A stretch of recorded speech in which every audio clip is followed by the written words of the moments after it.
Hey stat students, I'm going to try to keep this video to under 2 minutes, but I know some of you are having difficulties making your surveys open access for all students. The freshmen with WA Learner accounts are getting blocked out.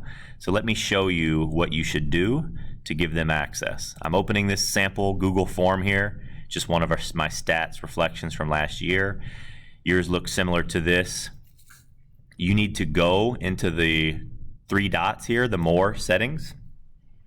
Open the Ad Collaborators option, and then go to where it says General Access. You need to change this, not restricted, but to anyone with the link. That should allow you, as long as you hit done and it saves that should allow anyone from WA Learner, WA Scholar, etc. to access.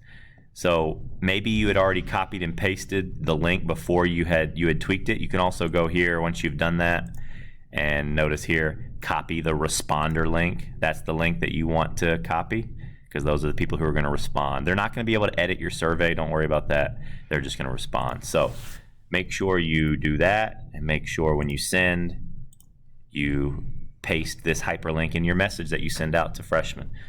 Hope this is helpful. Shoot me a on-campus message if you're still having difficulties. Thanks.